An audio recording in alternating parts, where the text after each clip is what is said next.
Bobby's Boigus. Bobby's Boigus. Are you trying to do Linda from Bob's Burgers? Yeah. Miss Missy? I know that one. Bobby's Boigus.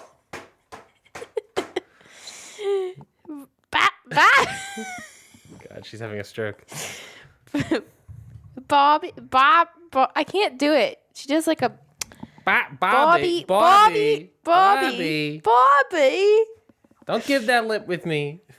Don't give me that lip, Bobby. All right. Okay. I've had enough. We can't do impressions.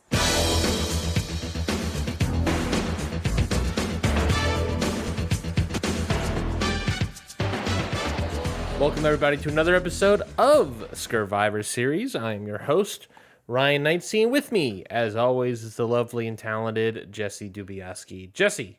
Hi. How are you doing? I'm doing all right. All right.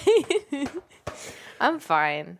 I'm tired. It's been a long weekend. We did a lot of yard work. Yeah, it's Easter. We did a hike. We're recording on Easter. It was Yeah. a 3-day weekend. We did a hike this morning. Yeah.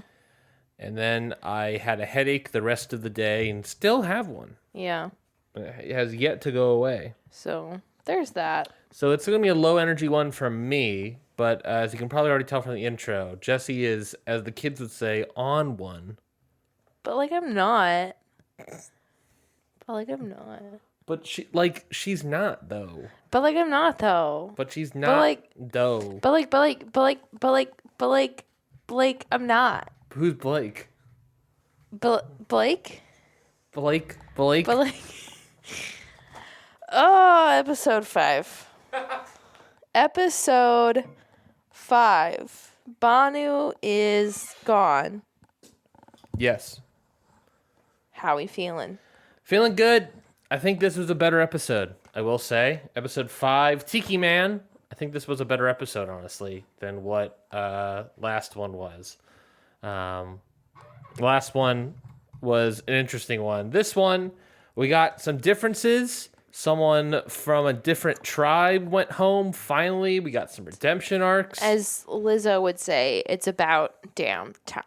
As Lizzo would say... Is that you trying to do a flute? Yes, this is her playing the flute. Wow, I'm sure she'd be flattered by that impression. Were you inhaling? No, it's exhaling. It sounded like you were inhaling? Well, I gotta blow down. Y'all, this is so strange to watch in person. As Lizzo would say, "Hi, I'm Lizzo." It's like "Hi, I'm Paul" from Jimmy Neutron, but Lizzo. Is that something? Is that yeah, anything? that's a thing. That's something. It's like you look like when you do that saltine challenge. My chin is really wet. Yeah. It's disgusting. Let's talk about You Scurvivor. look like the saltine challenge. I look like the saltine. You know what I'm talking about when you eat a bunch of saltines and then you try to whistle? And people are like... Wow, you look like the cinnamon challenge. And you eat a bunch of saltines. I don't know what's up with your makeup right now, but you look like the cinnamon challenge. Wow. That feels like a line in RuPaul Drag It Race. does. Let me just sashay away. Also, do you like my new laugh? I've been attempting a new laugh, and I think it's really giving Tigger from Winnie the Pooh. it leans into it's Scooby-Doo a little bit, but that's Tigger. But that's Scooby-Doo. Yeah. Scooby. Yeah. Both sound a little bit insane. Yeah. Anyway, Scurvivor, episode 5. I thought it was a good episode, Tiki Man. We saw a bunch of new stuff happen, and it's the last episode before the merge happened. So we're getting to an actual show. Finally. It only took us 5 episodes to get to it. Oh, yeah, don't you know? Mm-hmm. This is the impressions episode. Yeah. Should we just get through it, or do you have any overall thoughts on the episodes yet left? I mean, I have thoughts. Overall? Over everything? Overall. No, a decent episode. Yeah. Right. Yeah, a decent episode. That's all I got. I'm sorry. That's fine. That's all I got. Let's walk through it then. Post Banu, and I wrote in quotation marks, vote at Yanu. Yeah. Everyone agrees Banu is a nice guy, but he's a bad player. Tiff calls themselves the worst tribe in Survivor history. Kenzie gets very upset at the lack of fire on day 10, sort of setting the stage at this point for the episode. I have thoughts. Immediately. I have thoughts. I stand behind my thought that they should have kept Banu and got rid of Kenzie. Don't you? I get it. Like, you want to have fire and food or whatever, but you can't be that far from a merge or tribe swap because your tribe is literally going to dwindle down to nothing. So you just have to stick it out a few more days. Don't you want to keep the people who are really bad at Survivor? Like, don't you want to vote out the people who are really good at it? Yeah, isn't there an idea of people talk about meat shields, but isn't there an idea of like a dumb shield? Yeah, I feel like that's a new era thing.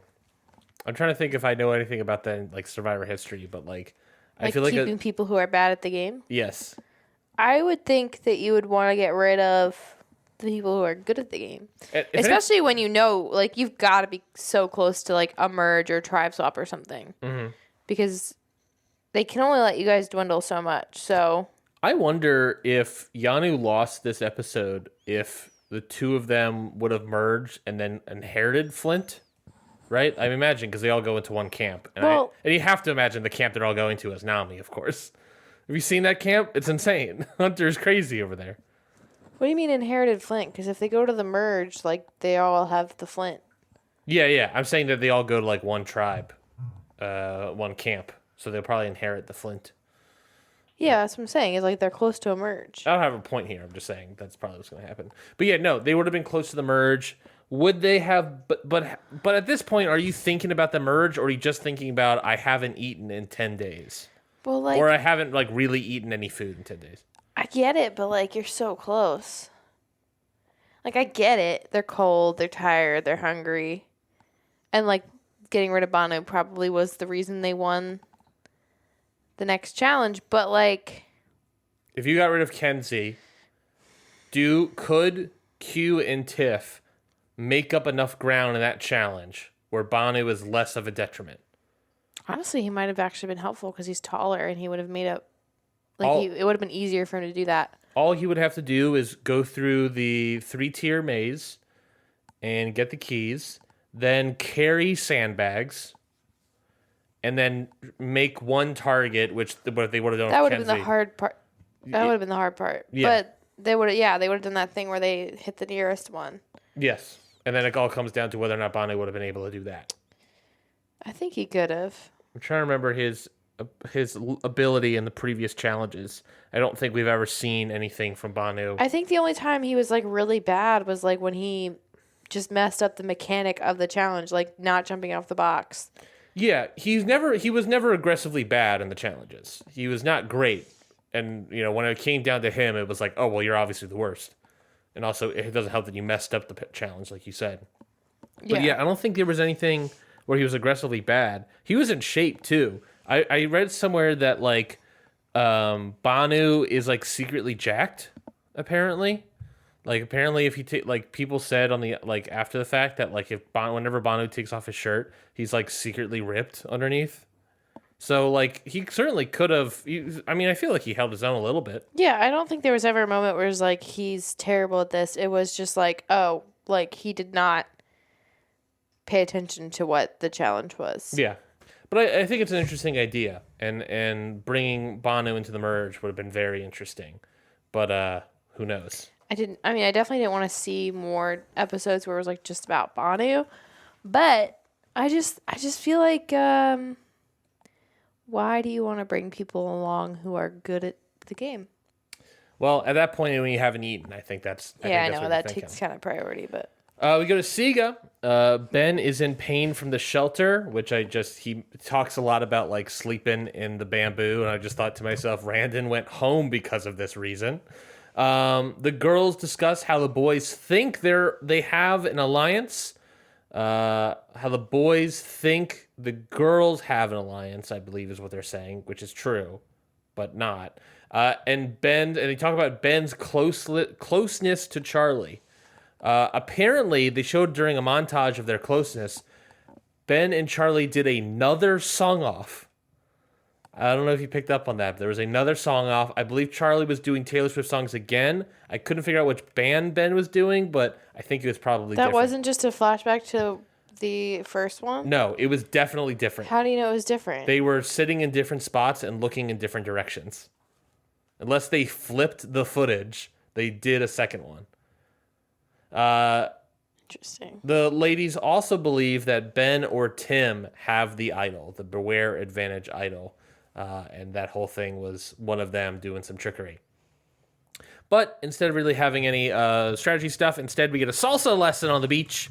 So they enjoy some salsa. Hashtag Vibe Tribe. Hashtag Vibe Tribe. I also wrote down this. I take it back.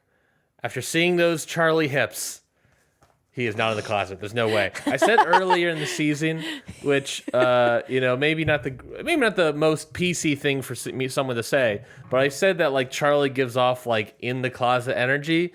And if you've ever seen 30 Rock, where there's the rivalry between DeFwan and Jack Donaghy. Yeah. There's the episode where there's an episode where DeFwan thinks Jack is gay, and Jack is like, I am very good in my manhood. In fact, let's dance, and they dance with each other.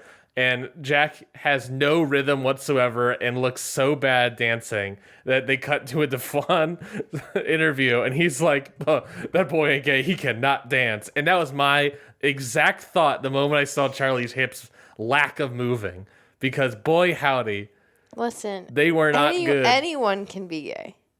That's fair. That's fair. Anyone's on the Even spectrum. people without rhythm. Even people without rhythm. I don't know. What is that? What show is it? He ain't got rhythm. What is that from? He ain't got rhythm. It's a song. It's like a Disney thing? Yeah. I ain't got rhythm. It was like. But the whole song is like him like having rhythm, I think. Yeah. Is it Phineas and Ferb? Oh, it is Phineas and Ferb. You're right. Yeah. I ain't got rhythm, and the whole gimmick is the drummer of the band, and he's in the library, and the whole thing is he's stomping around. Yeah. Anyway. So I take back Back what I said, to Charlie. regularly scheduled programming. Charlie talks about his alliance with Maria and sort of the power position that the two of them are in. Obviously, this is also a tease for the rest of the episode, getting a lot of like social, strategic, like leveling the, we saw a lot of Vibe Tribe playing stuff, fun stuff from earlier. Now we're seeing like a lot of conversations about alliance and where people align. So that really sets up good editing, good storytelling of where we are. Strategizing now. At Nami, everyone's looking for an idol except for Liz. She says that she's not going to look for an idol because she can't even find her shoes sometimes. What do you think Liz is doing?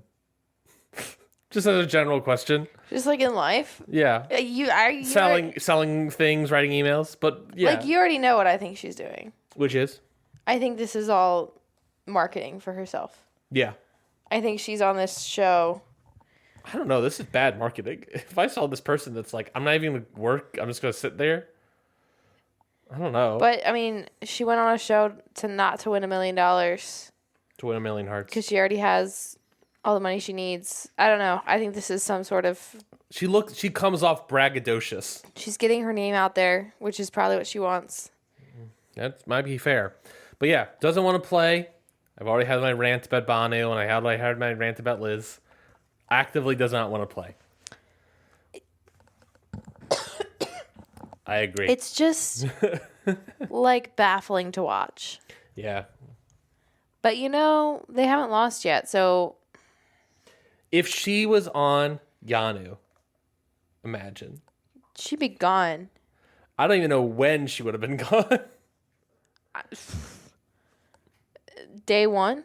She doesn't come off like a detriment to her tribe, but it's tough because in comparison to Hunter, who just like one-mans these immunity challenges, it's really tough to see. I don't know how far Liz is going to get post-merge. We'll see. Yeah, We'll see. Unless somebody wants to keep her around because it's if someone wants to keep her around as like a... Because she doesn't want to win? Maybe. She's a solid third place vote if I've ever seen one. She's a solid I don't know. She's a person that I can't describe. She's a solid. She's a whole lot of nothing. Yeah. So yeah, I guess you're right. Third place, just stick her in there. Makes everybody else look good. Mm-hmm. I don't want to see her get that far. I really don't either. But. Venus decides on the idol hunt. Venus decides to follow Hunter for the idol. Venus calls Hunter a meat shield to his face. Yeah, that's not sure about that strategy, Venus. Also, she's quite literally following him around, which is fine. Like, it's like Hunter stole her bunny ears or something. That's a reference to Bob's Burgers. Boigas. Bobby's Boigas. Bobby. Bobby. Oh, Bobby. But yeah, she's actively, literally following him. Calls him a meat shield to his face. Which, look, whether that's true or not, and I think Hunter can agree that that's vaguely true. You don't say that. You don't say that to him. That's she's basically saying, I want to use you. You know? Yeah, I don't know how that's gonna work out. That's not really a strategy. She does not have a social game. That's the immediate thing I read off of that. No social game. We already knew that. High strat, though. High strat. Hunter, almost immediately after Venus leaves, Hunter finds the beware advantage. It's the dig under the ground, find the box. He gets it. He finds the box. Obviously, he needs the key. He loses his vote and all that jazz until they lose the next time.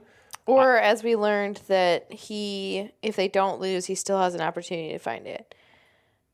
Oh, is that what it said? I missed that part. Yeah, that's what we learned. I think he read it on the part that no one else read, because I think we have to know that from Hunter, because they're not going to lose before the merge. Because he is going to continue to win until the merge. Yeah. Which part of me is like, he would probably have to sit out a challenge. I don't know if Hunter could throw a challenge. Yeah. Like there's no world in which it's not suspicious that Hunter throws a challenge, but also, so it's like he has to sit out, but like there's no way they're gonna let him sit out. No, there's no way. So I don't know. So he's gonna get it somehow. I assume, like I said, they're gonna go to the Nami camp, right? So he ends up hiding the box somewhere else to try to help himself. So I assume they're gonna go to the Nami camp so that at some point when he loses, I guess, an individual immunity challenge, he can go back and get the idol. I guess that's what is going to happen. I'm not entirely positive, but that's my assumption. Yeah.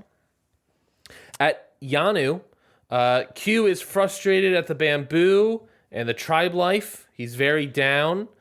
He's really moping about. Kenzie and Tiff, however, are in the loop zone. They're kind of just finding the whole thing kind of funny. Definitely hit loop zone pretty hard. This is... I'm taking my victory lap here, folks. Q considers quitting. He tells this to Kenzie and says, I think I might just be done.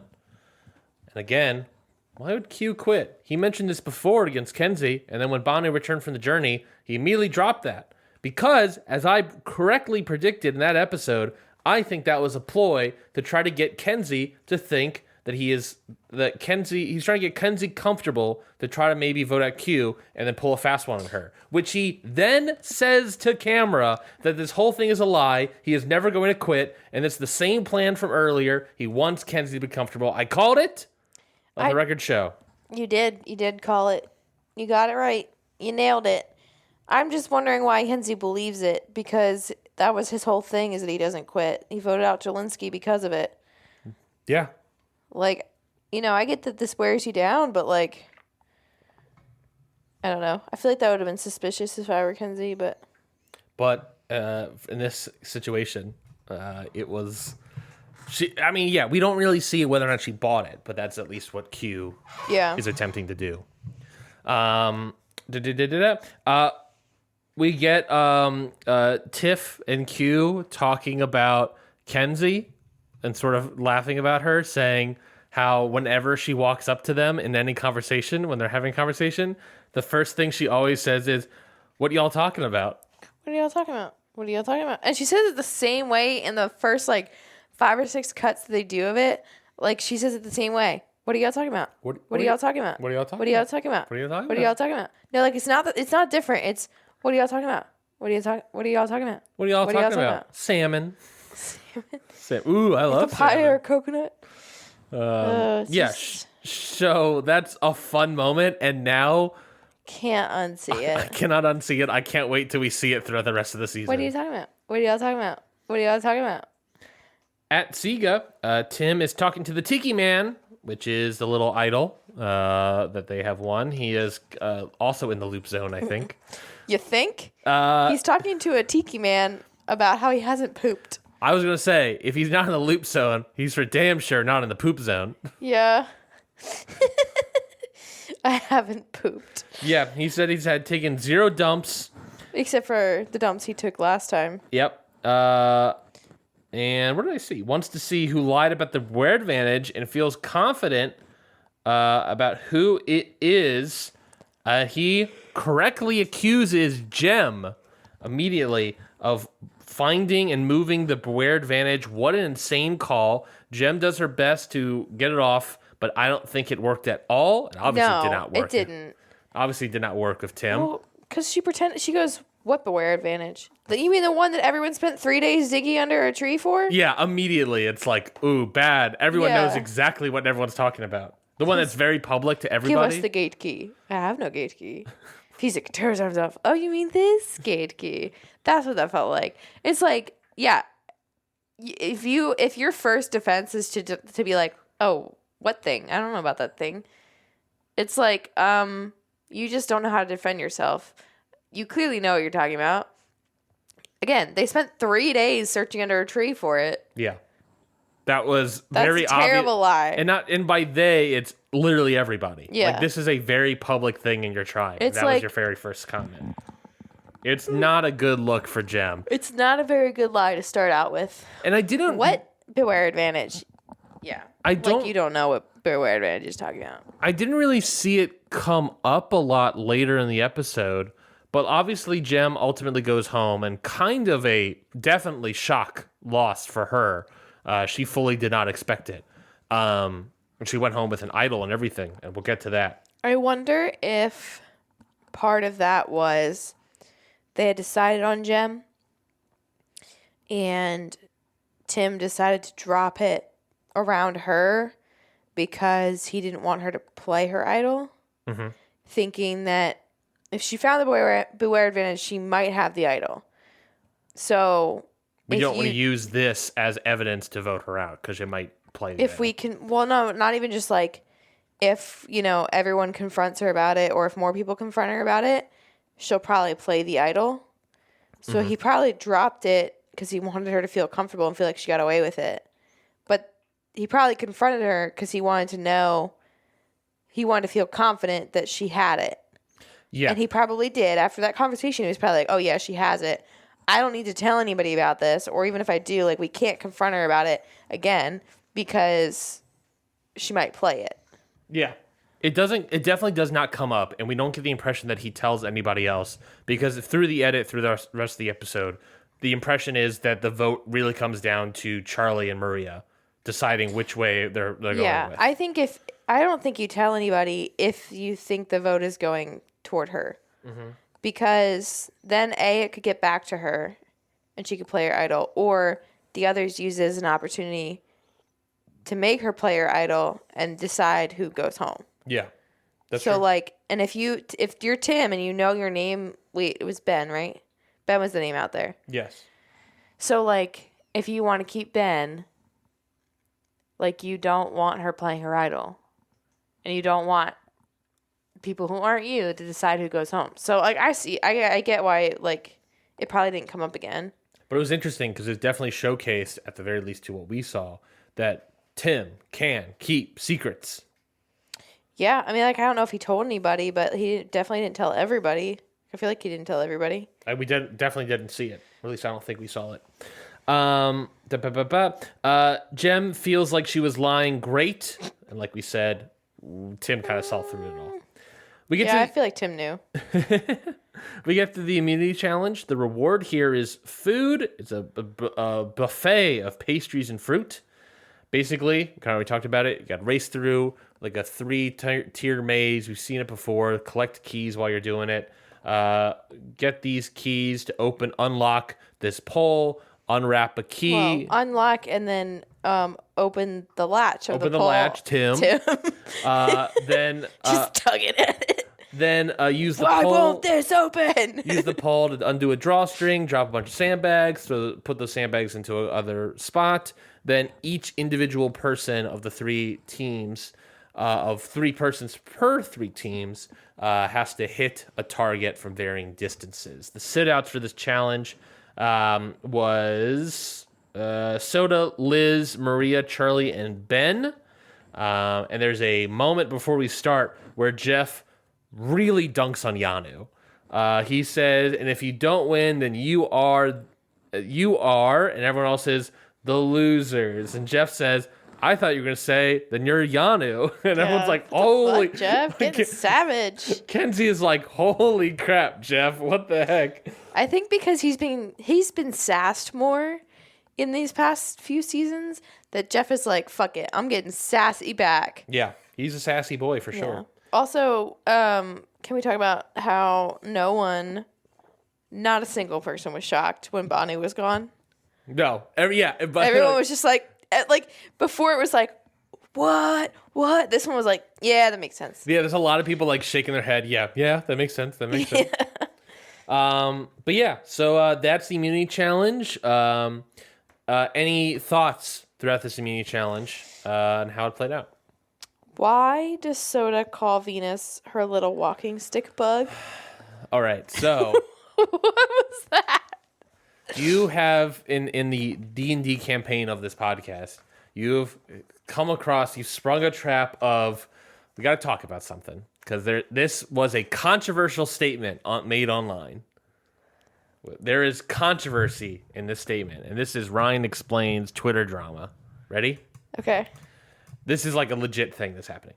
So, the episode prior to this, Soda got made fun of online on Twitter for swimming around and people fat shaming her, basically, right? Mm-hmm. With gifs of whales and whatnot, right? Very serious. Rude. And she snapped back and did not, and paid them, she dunked on them, and she did a great job. Speaking up about body positivity and all this stuff. Good for her.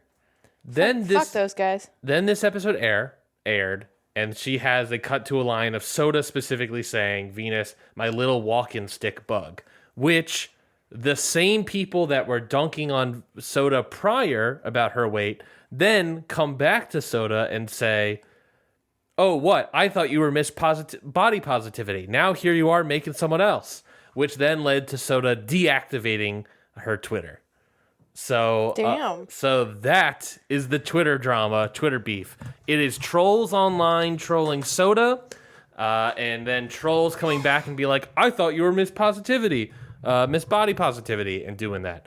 My whole thing on that is, like, I don't think that, I get it. If you see this as a negative body positivity, I could also see Soda being, like, a little playful of this line, not to excuse it or anything, but the whole thing of, like, ultimately, this is just trolls being trolls. Yeah. They chose to dunk on Soda, and then these same people were like trying to be like, "Oh, I thought you're They're Miss trying Perfect." to find flaws in her. Exactly. Which is like, okay. They're being trolls. Like, there's so many thoughts I have on this. Go ahead. A lot of them are like that. It's not like. The ideal body for so long has like excluded plus size women. Yep. Yeah. Not that the ideal body matters, but like everything is made around that, and like you're made to feel guilty or shamed if you don't fit in that mold. Like, and I think the percentage of time in which like being skinny and being not skinny, like being anything but skinny has always been, like, shameful. However, there's also that, like, aspect of, like, you don't know why people are skinny. Like, yeah. There's a lot, like, yeah, they could just be born that way and, like, you know, everything is made for people with small bodies and, like, small boobs and, like, skinny people, and, like, that's always seen as pretty, and it's, like, stupid. Let's just not talk about people's, like, let's not comment on people's weights. Yeah. Like, what's the point? But also, like, there are so many people who are skinny because, like, of eating disorders or because of, like, health reasons. Like, let's just not comment on people's weights. And I get it that, like, people are like, why is it worse one way and not the other? And it's like, well, because for a majority of time, at least in the internet era and, like, even, like, before the internet, but, like, let's say the last 130 years, like, being anything but, like, you know, petite, small woman was, like, bad and you're ashamed for it and, like, ugh. So, like, I get that, like, people see fat shaming as a worse thing than talking about how someone's skinny. I get that. I just think that there is validity to saying, like, don't make fun of someone for being skinny either. Yeah, I think, like... Let's just not talk about... Let's just stop commenting on women's weight. Yeah, that's the thing. And body shapes. It's like, let's just stop commenting on it. Ultimately, don't comment on people's body type, especially women, but everybody. Yeah.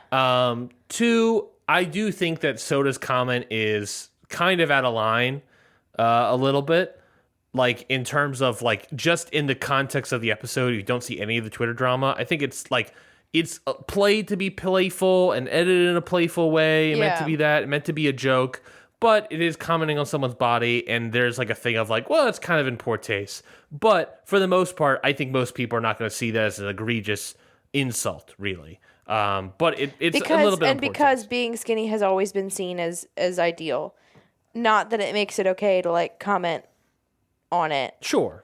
But I also think based on how the editing see that as why people get more upset about fat shaming than they do about people talking about people being skinny. I see why it's a bigger issue because it's never been seen as, like, acceptable. Yeah. And so, like, but at the same time, I'm like, you know, again, there are a lot of girls, especially who, like, are super skinny and people are like, oh my gosh, I wish I was your size. And they're like, I wish I wasn't. Yeah. You know, like, you don't know what people are going through. You don't know, like... Yeah, that's what I mean. I think Soda's comment is in poor taste in terms of the context of this episode, but no matter what, the worst people in all of this are the Twitter X trolls online through all of this. Because they started this whole thing of fat shaming, and then they try to be like, "Oh, I got you, I caught you in this thing," because they are doing the whole thing in bad faith. Even, you know, maybe there was somebody doing that in good faith, but ultimately these are bad faith trolls online. That X and Twitter, these apps, social media apps, have been ruined by in the past year or so. That are way too online and need to get off completely because they're bad faith trolls. Nobody should even listen to them. I get you're catching somebody, but you're doing it in bad faith. Well, it's because if you can discredit the person who called you out, then you didn't do anything wrong. That's the idea. Exactly right. Is like which is stupid. Yeah. So that's why I'm like, Soda's comment, you know, except it's whatever. Except that you said something horrible on the internet. Just accept that not everything you say is right and perfect. They're bad faith trolls. And be like, hey, I said something bad on the internet. Take accountability for it. Apologize for it, and stop doing it. Exactly.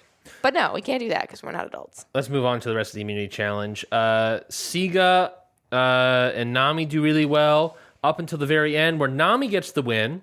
Based on the shots seen, they only missed one and hit all the other targets. So good on them.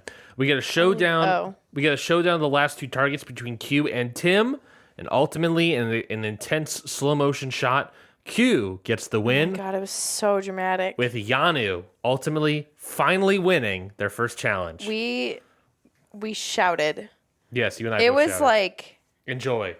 And I think there's something to be said for that first couple episodes where we're like, oh, this is so boring. Like, the same thing. It's the same story over and over again. But it made that moment where they win that much more exciting. They built the heat. They did. They really did. They built the heat of, I'm really dogging on this, that when they ultimately win, it's like this huge elevation. Yeah. I mean, how could your heart not shatter into a million pieces when Kenzie turns to, I forget who she looked at, and he says, "We get to hold the idol." Like, it was so sweet. Yeah, just the small victories for these people. Like, that was heart-shattering. I totally agree. So yeah, Nami wins. Yanu also wins. Siga loses, so we get a new thing of people going to tribal. We get a new dynamic there, so that should be interesting. We also get a journey announcement, and Hunter, Tim, and Q all end up going on the journey. How was that a good idea? Yeah, I was like sitting there like, I don't know who thought this was a good idea. I'm not entirely positive why they thought it was a good idea, but they end up going on the journey. The journey is basically you have to test your survival knowledge, but we did get some information that was fun social strategic playing before. But Jessie, you're noticing something on your phone. What's up? I wrote down right after the challenge, Tiff cried on camera. Okay. And I just want to bring this up for later. They did not give me points for it. They missing a lot of points. Yeah. Now, to be fair, we have come down that there's a distinction on cry on camera, and it has to be active tears. It was active tears. Are you positive? I'm 98% positive because I wrote it down. Okay, because you tend to be someone that is calling for cried on camera a lot. No, because she didn't do the thing. She did the she actually stopped talking. I don't know. Because was she wiping away sweat? You can't tell. Yeah, that's what I'm saying. You can't tell, so I do the points. No. I wrote it down because I knew they weren't going to give me points for it. So we get the journey. We get some conversation beforehand. Anyway. Q describes the last 11 days of basically eating a coconut a day, and that's all they've been able to have. And he pitches a merge alliance. Basically, he says that us three are obviously going to be massive targets. Obviously, we're three good players in terms of the challenges. We're going to be big targets when the merge happens. We're three strong men. Of course, we're going to be good targets. Well, to be fair, he's not wrong. He's not wrong, but we're three big strong men. So he pitches the idea of, look, let's all band together. Let's all band together, have a beef alliance over here. Yeah. And a meat alliance. All we have to do is bring one other person from our tribe, and we would immediately be in the majority. Do you think that their alliance nickname is the Beefy Boys? They should be. It should be the Beefy Boys. So Q basically pitches this. He says, and there's a moment where Hunter says, and you're really aligned with Tiff, right? And he's like, yes, I am. So I'm going to be bringing Tiff, which was great. Yes, everyone else knows that information about Q and Tiff, but Q is able to use that to his advantage of, now let me figure out who would you be bringing? And he turns to Tim saying, who are you bringing? Tim says, oh, I'm bringing Maria. And Hunter says, I'm bringing Tevin. So Q just figured out in that moment, potentially making an alliance, a 6-person alliance, which would be great. I don't know how rock steady that would be. But more importantly, he figured out who's Hunter's number one and who's Tim's number one. Information. That was great gameplay. Great. Q is so good at this game, and he is not going to win. He's not going to win. Honestly might be one of the first of that. If that alliance is true, he might be one of the first ones to vote out. I think Tim and Maria is an interesting combination because we haven't seen much of them together. We've seen a little bit, but we've seen more of Charlie and Maria. So Tim thinks his alliance of Maria is stronger than it actually is. I wonder if they're just not showing it to us. But if they're, based on what we've seen, it's not as strong as what he thinks. Oh yeah, I think Hunter and Tevin is I see that. Oh yeah, Maria would be the leak of this 6-person tribe immediately. Yeah. Because she would be working with at least Charlie and Mariah. She's the mole. And maybe Ben as well, you know? So it's immediately, she's the mole. Yeah. It's not that great. If Tim brought Ben, that could be good. But Ben's not as strong a player as Maria is. That's fair. So if he's going to put all his eggs in one basket. But he's also a really good social guy. And you might want to hold that in your pocket. That's true. You might want to have that card. That is true. So it's a test survival knowledge. Tim says he doesn't want to lose his vote because he knows he's going to tribal council, so he bows out. Q bows out. That's smart for him. Very honestly. smart. Q also bows out because he's like, I want to eat food. I need to go back and eat food, so I'm good. And so Hunter does it, and basically you have to do is arrange the Survivor logos in order, jumping around seasons over the course of 20 various seasons. Hunter says that he didn't watch the show in chronological order, so he has no idea what the order is truly, just based off like ideas and moments and stuff. Yeah, he has to like reverse engineer it. Like, oh, this was this, but I think that happened before this, and I think this was All Stars, and so that's a good point to like, yeah. He ultimately fails and loses his vote. Yeah. Something he already doesn't have because he has the box. Because he has the beware advantage. I mean, so this was a net loss, and kind of all you got from this is really like information. The actual test survival thing is just like, oh, Hunter lost his vote. He already lost his vote. Who cares? Yeah, but he lost his vote with the opportunity to get it back when he finds the idol. So he could have, in theory, gotten his vote back before he had to go to tribal council if he ever went to tribal council before the merge. Oh, I see what you're saying. But this one is like, no, it's gone. He really can't vote in the next tribal. He can get the idol, and that might help him, but he definitely doesn't won't get have his vote back. He definitely has no vote next vote. Yeah. Okay, that's a good point. That's a very good point. I'm glad you brought that up. Thank you. Sometimes I have those. You do. Sometimes. At Yanu, Tiff and Kenzie are enjoying the food. Kenzie's on cloud 9. Kenzie and Q make a fire. Everyone's having a really good time. So just a good, glorious moment for Yanu for the happy for them. Last moment of television for them to see them really do well. And then we get Siga for the rest of the episode. Siga, we get the strategy talk. Maria has an extra vote. Ben has no vote. Jem leaves to get her key info and has to do math. Basically, yeah, she has to measure stuff with a machete. Yeah, measure stuff with machete, various things, add it up all together. She measures everything, gets the key, gets an idol. So now, going into tribal council again. She can't go home. There's no way she could go home. She's an idol. Jem has an idol. Maria has an extra vote. Ben has no vote. Everyone has shot in the dark. So it's real bad. It is anything can happen. Girls discuss voting Ben and Tim because, again, they think they are the ones that potentially have the idol. Obviously, none of them know that Jem has it. Now, here's a thought. They're obviously going to vote Ben and Tim, and obviously Jem's going to go home this episode. Should Jem have not kept a secret and told her alliance that she has the idol, do you think that could have saved her?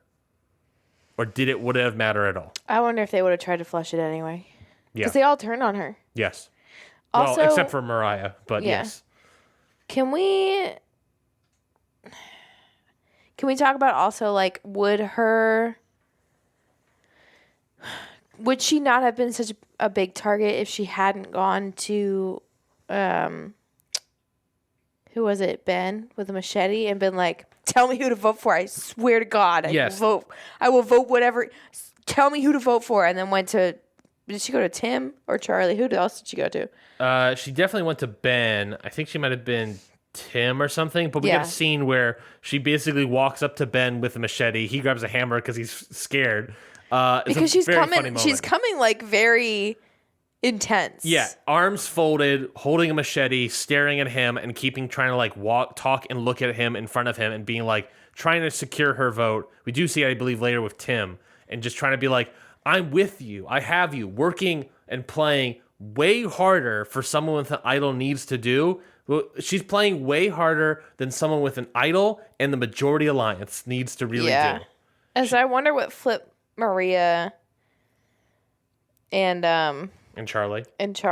Yeah, so Ben ultimately pitches Jem to Maria and Charlie, and then that's the power position that they're in. They have to decide who are they going to go with? Are they going to get Ben or Tim out, kind of leaning toward Ben as we saw, or are they going to get Jem out? Do you think they made the right decision? Would you have got Jem out knowing what they know, or would you have gotten with Ben? I don't know. I don't think we've seen Ben being that strong of a player right now. Like, I get that he's social. But soon, like, that's not going to be the only thing that matters. Well, it does matter to the merge because the social game gets your foot in the door, you know? Yeah, I guess that's fair. I mean, I think it's really a toss-up. It's like, do you get rid of the super social player or the super strategic player? Because neither of them were both. Yeah. So... And the strategic player of Gem is someone that they don't know is that strategic, I guess. Yeah. I mean, I feel like they kind of know, but they don't fully know. Yeah. I don't know. I think in hindsight, they made the right decision. 100%. I think in hindsight, you made the right decision. Like I said earlier, you want Ben to be on your side as you go into the merge. Yeah, you kind of need it, especially if you're not like an initially charismatic social person. Mm-hmm. You need Ben to vouch for you. Yeah. So I don't know. I feel like they made the good choice. Yeah. They made good choice. They made you made bad choice, is that?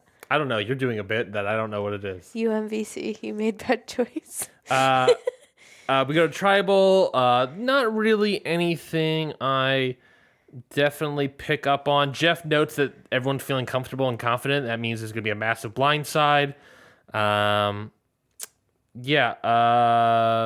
really anything really to talk about at tribal. But ultimately, the vote comes down. Jem is out 4-2.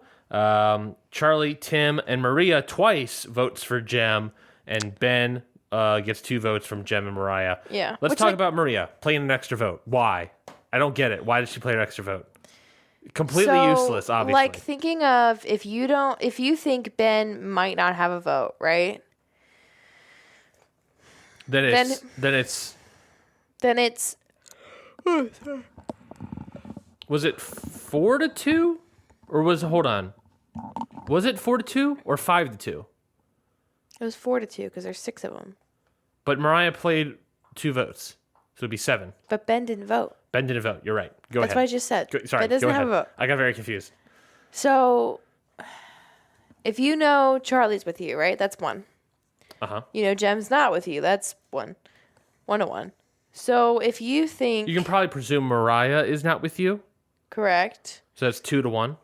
You could probably assume Tim is with you because he probably doesn't want to vote Ben. Mm-hmm. So that's 2-2. Yeah. Even in this situation, you're thinking, let's say if Ben doesn't have the vote, if Tim, for whatever reason, or even Charlie, for whatever reason, flips to voting Ben out, then you can maybe do a 3-3 split. Who's the person I'm missing? It's Mariah, Ben, Maria, Charlie, Jem, Tim. and Tim. So I don't honestly... Charlie, Maria, and Tim. Ben doesn't have a vote. So the 3 of you versus Jem and Mariah. Yeah. So if you are not sure which way Tim's going to vote, then like I see playing it. Because it's down to 1 vote. You know what I mean? Yeah. And even then, like, if let's say they thought Ben might have an idol and then Ben plays it, you just wasted 2 of your votes on Ben. Or sorry, on Jem. Like, so it didn't even matter, you know? And Ben would have been with you, so he would have not played his idol. So it's like, I honestly, I do not understand. Like, in any situation. But I just explained it to you. I didn't understand what you were saying, dear. If there are 5 people with votes. Uh-huh. And if there's 1 person you're not sure of, that 1 person can decide who goes home. Okay. So in this scenario, if you know that Jem and Mariah are voting together, let's say they're voting Ben. Sure. Which is what And happened. you know that Charlie's voting with you. Correct. So 2-2. That's 2-2. If you're not sure where Tim's voting and he votes Ben, Ben's going home. Yeah, so that's what I'm saying. To play the extra vote to do a 3-3 thing. 3-3 split. That's what she was doing. She was not confident in Tim, I guess. She probably wasn't. Because...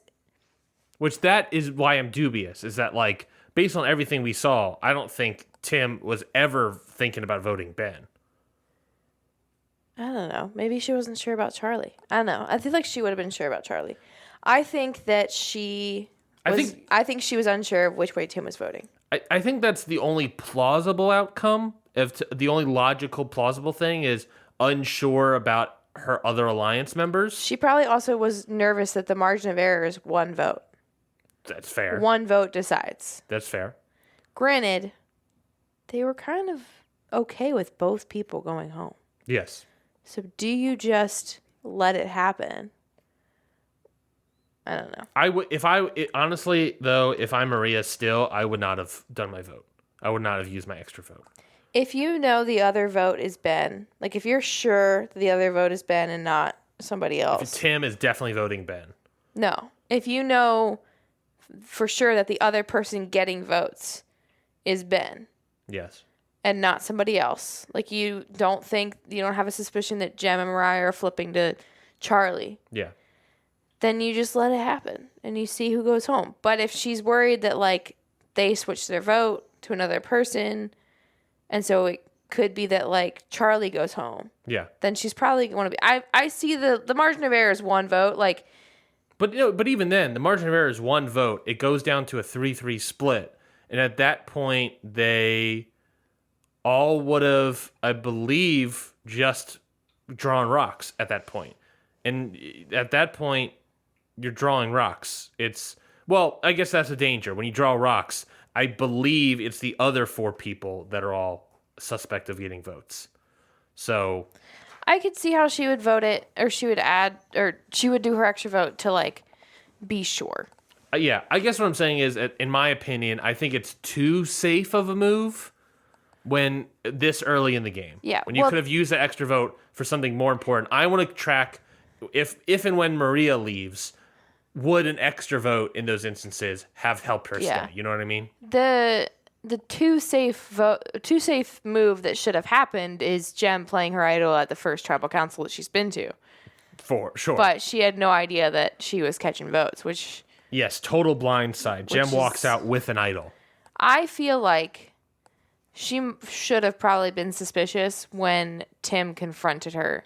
Mm-hmm. Like, I feel like there should be a thing in the back of your mind. It's like, he told people to have an idol, didn't he? Yeah. Like, and I get not playing it because you're like, I don't want to give in to them flushing my idol, but... And like we said, like, Tim, to our best of our knowledge, didn't even tell anybody that Jem has the idol. Yeah, so. But if he confronts you about it, like, you're going to assume he's telling somebody. That's fair. That's the safe thing, is he's probably going to tell somebody else that I have this. Or at least he thinks that I have this. Yeah. So my name's going to be out there. It sucks. So maybe I should play the idol. She found an idol right before she got voted out. Yeah, that's like not good for her. Not good for her at all. So Jem is gone. Kind of a shock here. She was on my team, so now officially all 3 of us, you, me, and friend of the show, Jerry, are all down to 4 people on our tribes as we head into the merge. Next week will be the merge. We have not scheduled it or talked to her, but she knows that this will be happening. We'll get Jerry back on the episode. Hey, Jerry. To get a sort of tribal update. Jerry, would you want to come back? This is us asking Jerry, like, right now. Like, hey, Jerry, now that you're listening, would you want to now come that back? she's listening? Yeah. She didn't listen to the rest of the episode earlier? She listened to the first 50? She, just, keyword searched her name. In the audiogram? Yeah. So next week is the merge episode. We're going to talk about the merge episode, obviously, but because of Scurvivor series, what we're going to do is after the merge episode, we will all then have the opportunity to pick up any of the free agents that are still available that are on no tribes. Tim. Which I believe is just Tim. I believe you're right. Are we going to draw rocks to see who picks first? Maybe. Maybe we just do the reverse order of what we did last time, I think, which I don't have written down what that was, of who picked who. But we have it written down, I think, in text message form. Of who goes first. So I think we just do the reverse order of that. Okay. But yeah, so we will talk about that next time. We'll be able to swap out, or if we wanted to, just keep anybody on our tribe for anyone in the free agent market, which, like we said, is just Tim, which I think Tim has some value of a pickup. admittedly. It's possible. I'm looking at my team of Hunter, Venus, Mariah, and Q, and I'm like, man, Hunter and Q are not long for this world. Which one has the bigger potential of staying around longer? Which one am I going to drop? Yeah, I mean, I think of strong players. I think I have Tiff. I think Tiff is the most likely to stick around. It's plausible. I think Soda has a chance. I was talking about really strong. Oh, physically strong? Well, that, but just obviously really good players. I think of the obvious good players who are likely to become threats. I don't know. I think Tiff would stick around longer than Q or Hunter. I think that's fair. I think Tiff, of Yanu, I think Tiff can stick around the longest. Maybe Kenzie. I think, but Tiff is also very threatening. I think she's... Speaking of threatening, just a live report from the studio. We are being invaded. Our door is being knocked down. There are literal fans clawing at our door. Mm-hmm.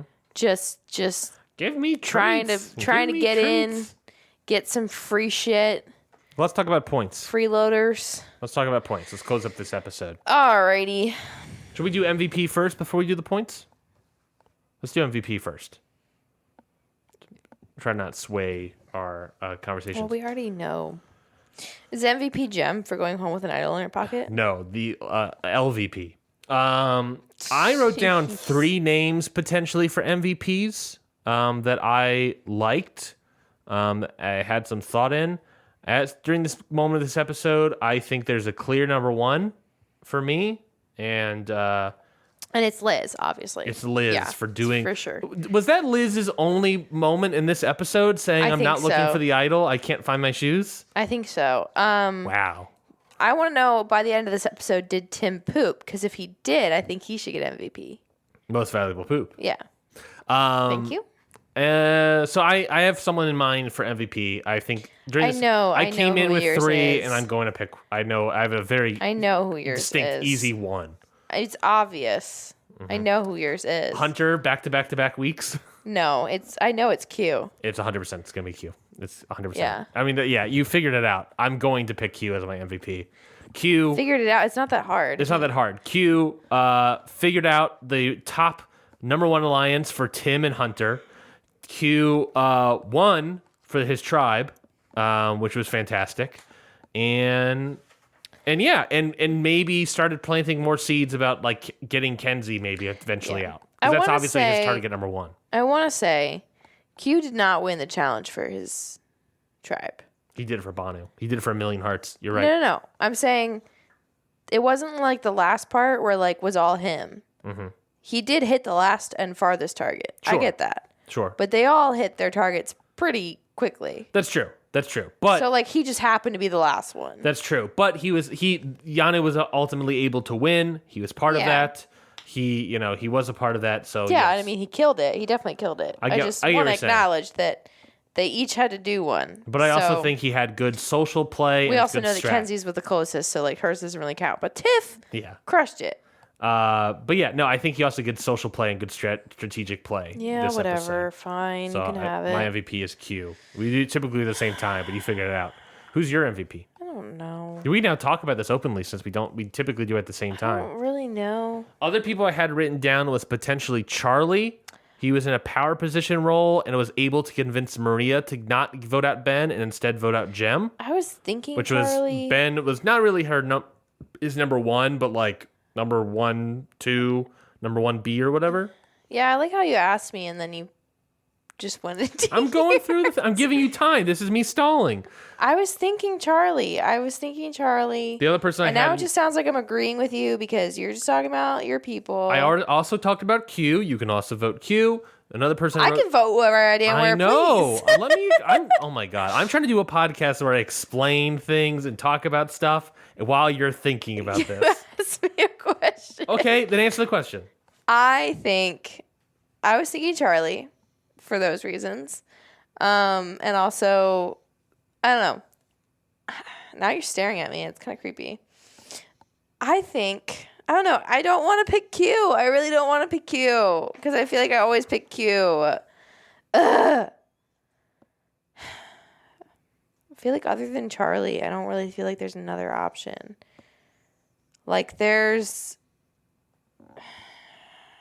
Yeah. So now I see why you do it, but it just Yeah. Does the audience enjoy the dead air instead? I like to give you shit. Can I give you the third person I wrote down? Yeah, sure. Hunter. No, we're not voting Hunter again. Hunter wins for his tribe for Nami as well. He does really well in the challenge as well, obviously. And he gets picked on the journey. He loses the journey, and that's not good. He gives up who his number one is. That's not good, in my opinion. But he's able. But he also is able to find the beware advantage and is able to rehide it. So he is on his way to getting an idol. So between that and winning, I liked the idea of Hunter. Like I said, but I didn't think it was as strong as Q. Do you think there's any credit to Tim being the MVP for sniffing out the liar and snuffing out her torch? I think there is a little bit of credit, but I don't know. I don't think he was as involved in the decision to get her out. I agree. I think if he was, I think that would be more of an argument. I think if anything, Charlie was more involved in that because he was in the power position. Tim was, even then, even if Maria didn't play another vote, it's Maria and Charlie as the majority and Tim being the third vote. You know what I mean?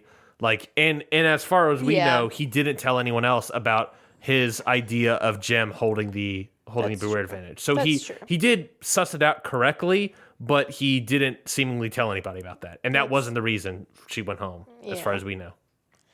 Fine. Charlie. Okay. Charlie. Why Charlie? Well, I guess because I'm tired of giving Q and Hunter points. And I think he was underrated in this episode. Because you're right. Like, he didn't want to vote Ben. And somehow, I don't know how much of a conversation it was, or if it was like, subtle strategy, but his person didn't go home. Yeah. His 1B2 or whatever. Yeah. Did not go home. And, he was in the power position. He's been putting himself in that position with Maria pretty well. And I just think it's time he gets a little bit of points for it.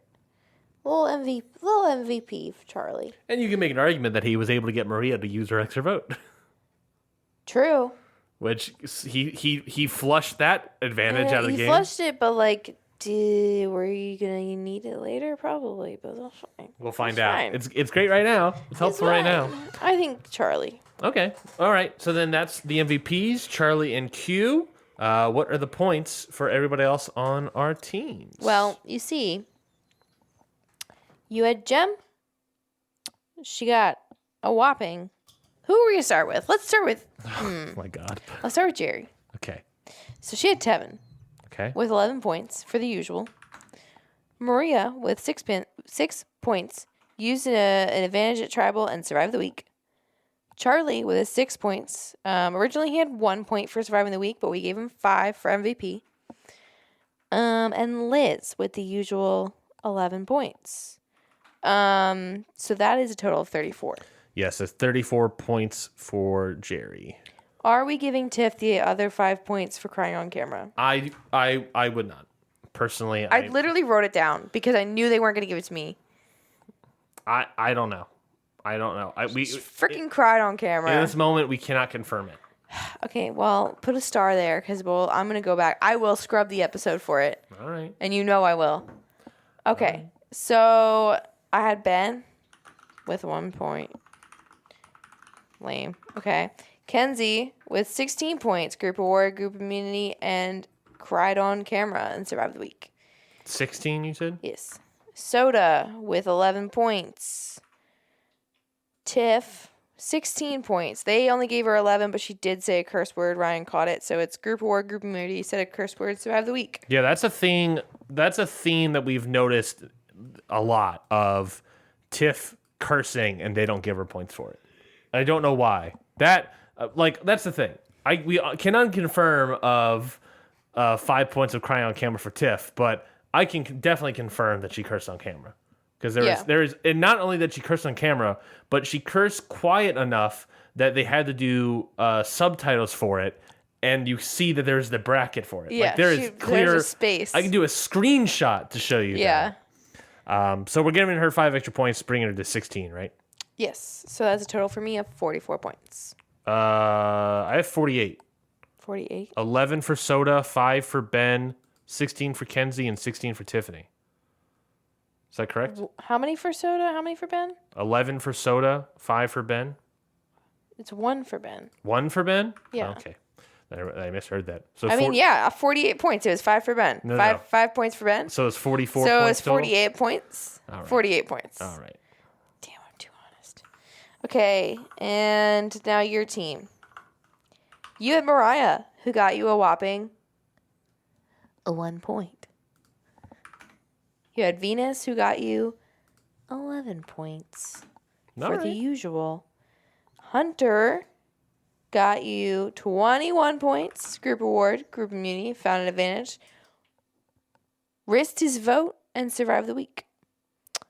You also had Q, who got you 16 points. Group award, group immunity, said a curse word and survived the week. Plus 5 brings them to 21. I was getting there. Mm-hmm. But okay. Okay. Okay. All right. Okay. Okay. All right. And finally, Jem, for the last time, gets you 35 points. Said a curse word, found an idol, torch snuffed due to blindside, and voted out with an idol.